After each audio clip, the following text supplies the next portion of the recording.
I am the daughter of French-Canadian immigrants and a descendant of the Wolastoqiyik First Peoples of the Donlan region of Canada. Wolastoq is Algonquin for beautiful river, refers to the St. John River. And Wolastoqiyik means people of the beautiful river.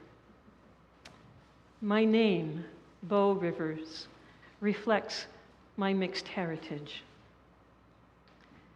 The more I embrace my Indigenous ancestry, the more complex and unpredictable my emotions become.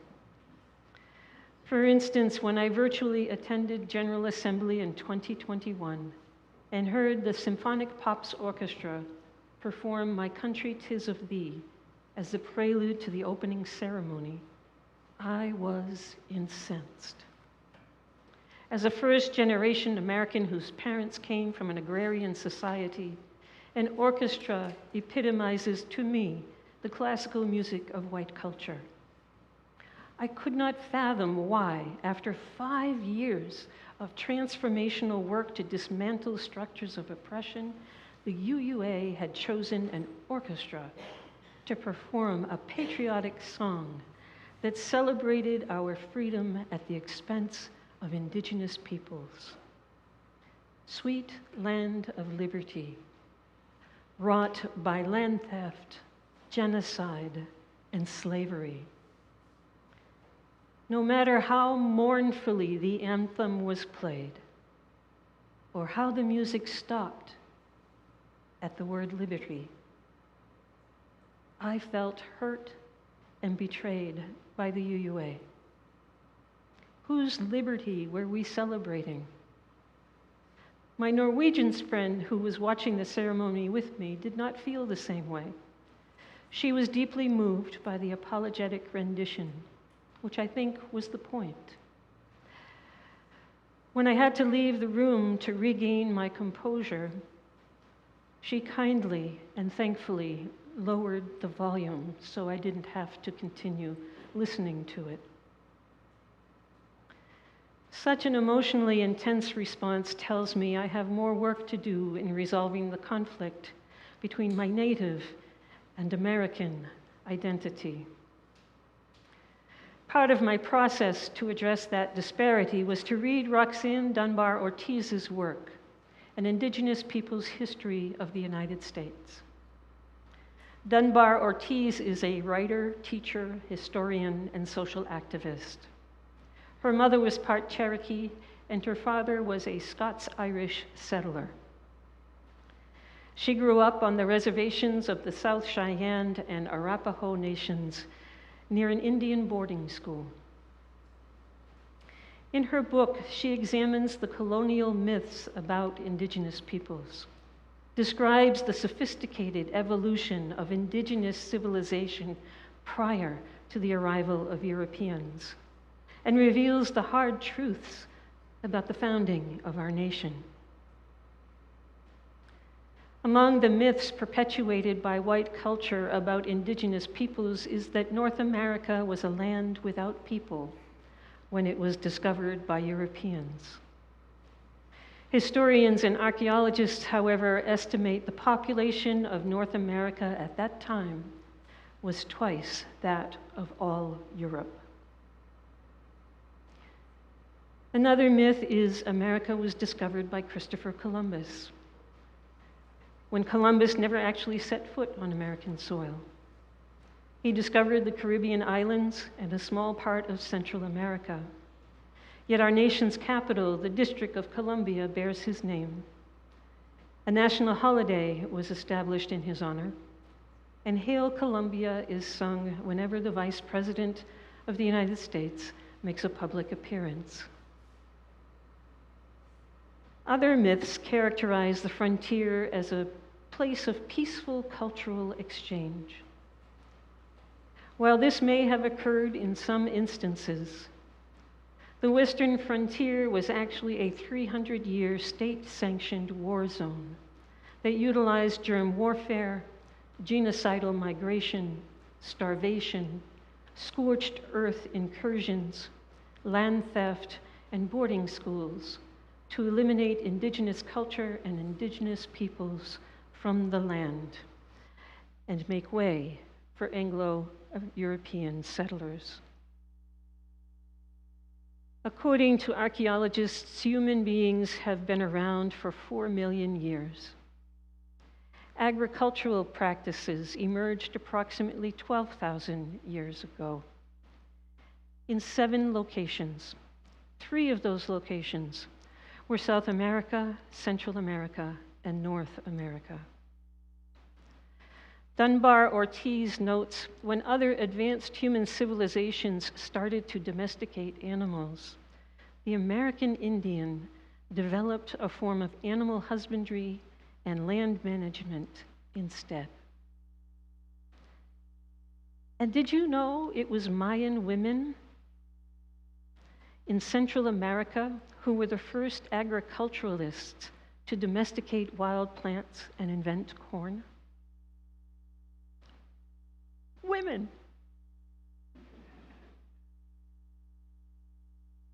Indigenous women. Sorry, that's not in the script, but you know, the feminist in me just had to come out.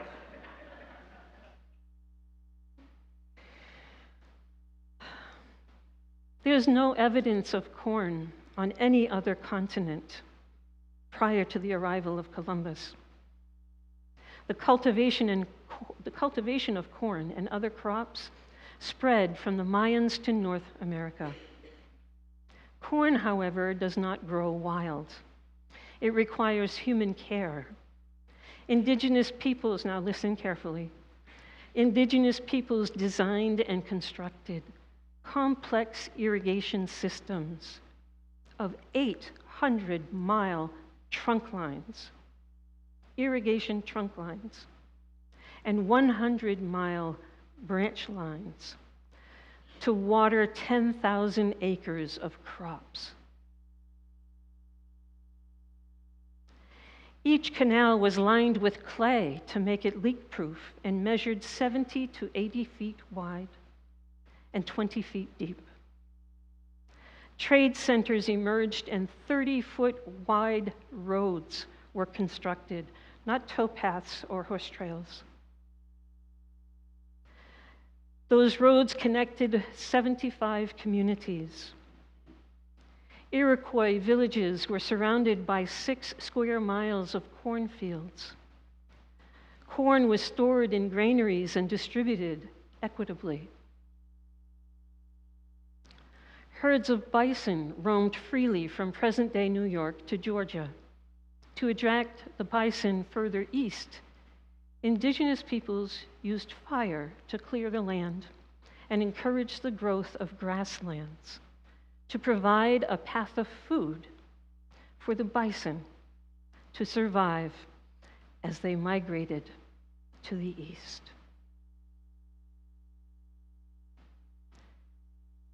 In doing so, they transformed the Great Plains into game farms. Lewis and Clark did not observe a vast wilderness in 1804. They saw vast pastures, large gardens, and a network of roads that spanned the entire continent. English explorer Captain John Smith writes, "The great eastern forest was an ecological kaleidoscope of garden plots, blackberry brambles, and pine barrens, with spacious groves of chestnut, hickory, and oak trees. Forested areas resembled English parks, as they could drive carriages through the trees." English parks. Explorers also noted how indigenous civilizations were relatively disease-free prior to European contact. They engaged in daily ritual baths, they enjoyed a healthy vegetarian diet supplemented with fish and wild game, practiced herbal medicine, performed surgical and dental procedures, and lived long lives. When territorial disputes arose, the clan mother of each nation appointed a male representative to sit on the Federation Council. The council engaged in ancient traditions of diplomacy and included the use of a peace stick or talking stick and other elaborate sacred rituals. Decisions were made by consensus, not warfare. Agreements were made to each other and to the sacred elements. Communal interest took precedence over individual interests. The Haudenosaunee Great Law of Peace, an oral constitution of the Iroquois Confederacy, inspired the writing of the U.S. Constitution. And the three branches of the Muskogee governance inspired the three branches of the U.S. government: our Congress, the Executive Office of the President, and the Supreme Court. The existence of extensive trade networks, roads, farming, irrigation, international diplomacy, communal responsibility, animal husbandry, and sophisticated land management dispels the myths that indigenous peoples were ignorant savages. North America was a continent of villages, nations, and federations of nations. European settlers would not have survived without appropriating the resources established by indigenous peoples.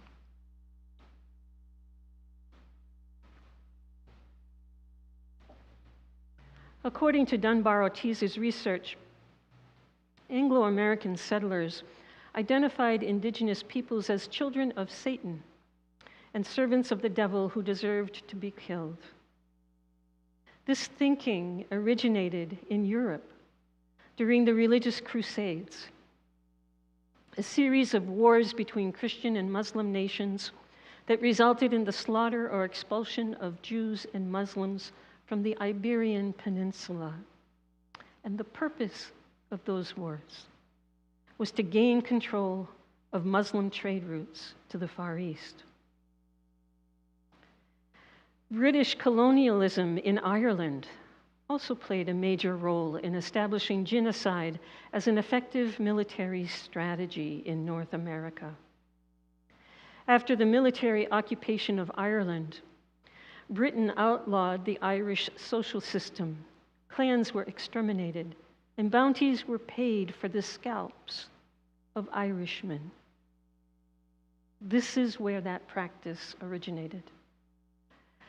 The British recruited the Scots from British-occupied Scotland to help eradicate the Irish. Since the Scots sanctified the glory of total warfare, they became the British foot soldiers of westward expansion in America and brought the practice of scalping the enemy with them. To encourage peaceful settlers to kill indigenous peoples themselves, bounties were offered for the scalps of dead Indians. Children were sold as slaves, and corpses were referred to as redskins. In other instances, indigenous crops and villages were burned to the ground in what was known as scorched earth warfare. Yet this type of genocide was characterized as manifest destiny, rather than the horror it actually was. The original Jamestown settlers of the Virginia colony refused to hunt, fish, or farm for themselves. Instead, they threatened to kill Powhatan women and children if the Powhatan nation did not feed and clothe them. The Powhatan chief said, "Why should you take by force from us that which you can have by love? Why should you destroy us who have provided you with food? What can you get by war? What is the cause of your jealousy? You see us unarmed and willing to supply your wants if you will come in a friendly manner and not with swords and guns as to invade an enemy."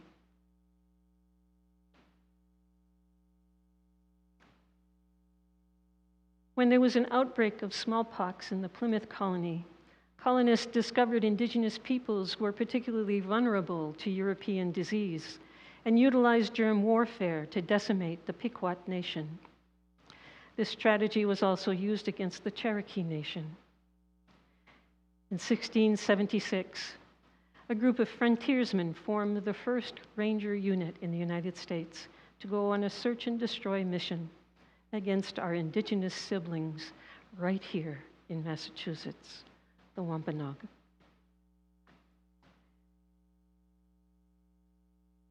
Hard stuff.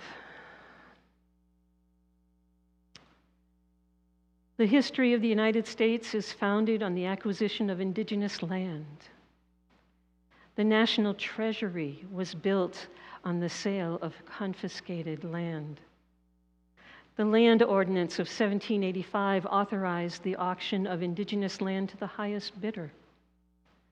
The Northwest Ordinance of 1787 established a pathway to statehood based on when the population of settlers exceeded that of indigenous peoples in a particular region. The Second Amendment of the United States Constitution enshrines the right to bear arms because of indigenous resistance to land theft and cultural genocide. Yes, we fought back. Andrew Jackson engineered the expulsion of all Native peoples east of the Mississippi through forced migrations, the most famously known, the Trail of Tears, and treaties that were never honored. Abraham Lincoln gave away indigenous land to the west of the Mississippi to free soilers to encourage westward expansion. The livelihood of the Plains Indians depended on the buffalo, and to end the Indian problem, it was called, in this region, Ulysses S. Grant organized 2 African cavalry regiments, a total of 4 million soldiers, to quell the resistance of indigenous peoples on the western frontier and eradicate the buffalo, their primary source of food. One of our national heroes, Buffalo Bill Cody, was notorious for the killing of the buffalo. Many Europeans would travel the train through the Great Plains region and shoot the buffalo with guns from the windows of the train. Frontiersmen were actually the people who made indigenous lands safer for settlers. Among the most celebrated for the killing of Native peoples were Daniel Boone, David Crockett, and Kit Carson. Demobilized Civil War soldiers joined the war to win the West. General William Tecumseh Sherman said, "The only good Indian is a dead Indian." Speculators like Cornelius Vanderbilt, John D. Rockefeller, Andrew Carnegie made their fortunes on the acquisition of indigenous lands and the exploitation of its natural resources. After Wounded Knee in 1890, Frank Baum, author of The Wonderful Wizard of Oz, wrote this: "The pioneer has before declared that our safety depends upon the total extermination of the Indians. Having wronged them for centuries, we had better follow it up by one more wrong to protect our civilization and wipe these untamed and untamable creatures from the face of the earth."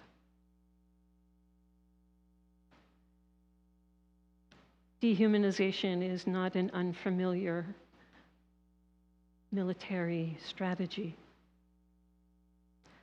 The 200-year frontier wars documented the raising and destruction of indigenous villages, the killing of women and children, germ warfare, and the destruction of food and water supplies.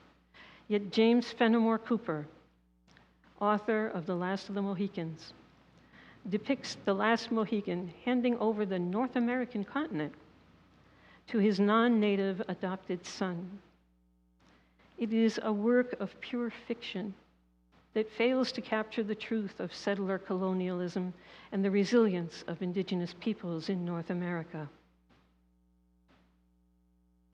In 1915, James Earl Fraser was commissioned to create a statue called The End of the Trail, to proclaim the elimination of indigenous peoples from sea to shining sea at the San Francisco World's Fair. The statue is of a near-naked, dying Indian mounted on his equally exhausted horse, and it continues to perpetuate the myth that all Indians have died off. So it is our rallying cry today that we are still here. So many laws have been written to justify the confiscation of land and the annihilation of indigenous culture since the forming of our nation. Native historian Jack Forbes writes, "While living persons are not responsible for what their ancestors did, they are responsible for the society in which they currently live, which is a product of the past." Dunbar Ortiz suggests we begin reparations by telling the truth about indigenous civilizations, honoring treaties with the United States government made with indigenous nations, restoring sacred sites, returning federally held parks to the management of indigenous peoples, repatriating sacred items and body parts to their rightful descendants, and the inclusion of American Indian history at every grade level in our schools and universities. Here in Massachusetts, the Indigenous Peoples legislative agenda includes this education of Indigenous history. And it also involves a change to the imagery on our state flag. It currently depicts a Miles Standish-style sword wielded over the head of an indigenous person, holding a bow and arrow in a posture of peace, with the words in Latin that translate to, "With the sword, we come in peace."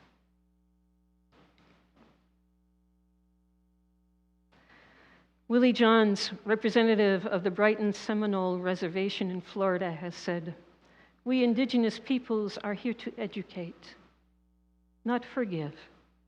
We are here to enlighten, not accuse." Roxanne Dunbar Ortiz concludes her books by stating, "Indigenous peoples offer possibilities for life after empire. Possibilities that neither erase the crimes of colonialism nor require the disappearance of original peoples. The continent will be radically reconfigured physically and psychologically for the future to be realized. It will require extensive education programs and the full support and active participation of the descendants of settlers, enslaved Africans, and immigrant populations." I am keenly aware of how hard these truths are to hold in our hearts. I had trouble writing this sermon a few years ago. I feel like it took a part of my soul with me with it. And I had trouble last night preparing for today, not wishing to hurt anyone's version of our shared history, yet wanting desperately for the truth to come out. So I offer these words by my colleague, the Reverend Erica Hewitt. To be a Unitarian Universalist means we'll never be done with the work of telling the truth about oppression, the work of resisting any laws, policies, or practices that deny anyone their humanity, the work of stubbornly seeking out the spark of the divine in each other, the work of creating heaven on earth. To be a Unitarian Universalist also means we are not alone in the work. We are not alone because of our promises to love one another. We are not alone because we are companions on the journey. We grow ourselves into allies, helping one another get free. Because none of us is truly free until all of us are free. I think about how these words ring true even to this day. May it be so.